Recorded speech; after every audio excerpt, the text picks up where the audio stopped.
হচ্ছে বৌদ্ধদের শ্রী শ্রী দেবী জড়িত বৌদ্ধ পূর্ণিমা, এবং আমি সবাইকে বলতে চাই শুভ বুদ্ধ পূর্ণিমা। আজকের দিনটি বড়ুয়া বা আমাদের বৌদ্ধদের জন্য একটি খুবই বিশেষ দিন। এই দিনেই হচ্ছে বুদ্ধের শ্রী শ্রী দেবী জড়িত, এবং এই দিনে হচ্ছে বুদ্ধের জন্ম, বুদ্ধের তো লাভ এবং মহাপরিনির্বাণ। তাই এই দিনটি হচ্ছে আমাদের তথা বৌদ্ধদের জন্য একটি খুবই গুরুত্বপূর্ণ দিন, এবং এই দিনটি আমরা সকল হিংসা বিদ্বেষ সবকিছু ভুলে গিয়ে সবাই একসাথে পালন করি।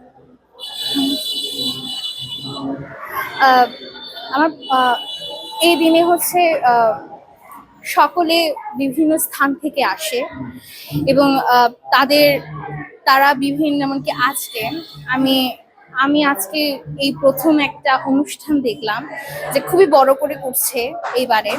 তো আমি আশা করব যে সামনেও যেন এরকম বড় করে অনুষ্ঠান করে এই দিনটি উদযাপন করা হয়, এবং এই দিনে যেন সকল মানুষ তাদের হিংসা বিদ্বেষ ঝগড়া বিভাদ সবকিছু ভুলে গিয়ে সবাই যেন একসাথে এই দিনটি উদযাপন করে।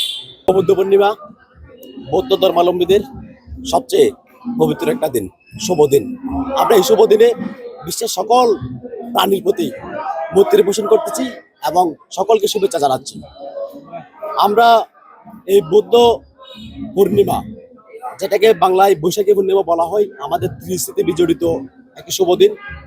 আজকের এই দিন বিশ্বের সকল দেশে যারা বৌদ্ধ ধর্মাবলম্বী আছি অত্যন্ত সুআড়ম্বরে পালন করতেছেন। তারও ধারাবাহিকতায় বাংলাদেশের পর্যটন নগরী কক্সবাজার জেলা বৌদ্ধ ধর্মাবলম্বী আমরা রয়েছি। আমরা সকাল থেকেই আমাদের বৌদ্ধ বিহারে ধর্মীয় আচারাদি সম্পন্ন করে এখন বর্ণাঢ্য র্যালি এবং আলোচনা সভার মাধ্যমে আমাদের কর্মসূচি সমাপ্তি করব।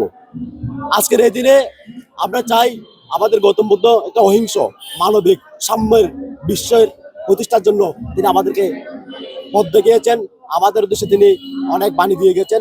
আমরা সেটা ধারণ করে এই সাম্য মানবিক মর্যাদাপূর্ণ সমাজ গড়তে চাই, এবং পৃথিবীর সকল মানুষের প্রতি সকল প্রাণী একে অপরের প্রতি মৈত্রী পোষণ করুক, দ্বিধাদ্বন্দ্ব থেকে হিংসা মনোভাব থেকে বের হয়ে আসুক, সেই প্রত্যাশাই আমরা আজকের দিনে করি।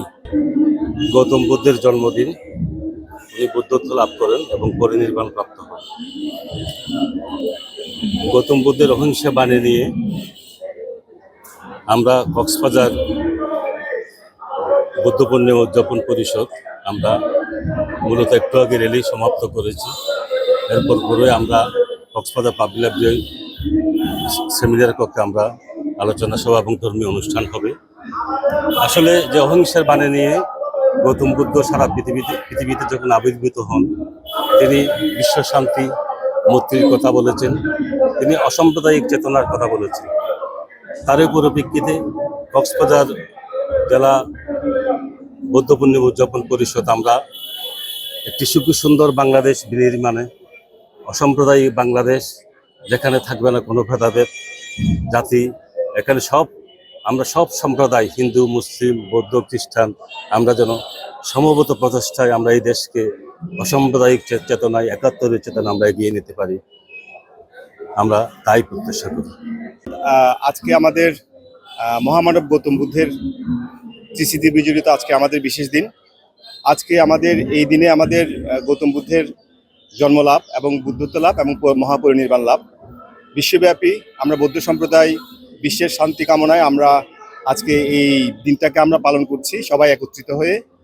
তো সেক্ষেত্রে আমরা যদি দেখি বুদ্ধের যে আদর্শ নীতি, বুদ্ধ নীতিকে যদি আমরা ধারণ করি, তাহলে বিশ্বের যে হানাহানি সহিংসতা সেটা অবশ্যই বন্ধ হবে। আমরা এই বিশেষ দিনে আমরা আহ্বান জানাচ্ছি সবাই আমরা বুদ্ধের নীতিকে অনুসরণ করি, আর যাতে পৃথিবী শান্তিময় হোক, সবার সুখ এবং শান্তি কামনা করছি।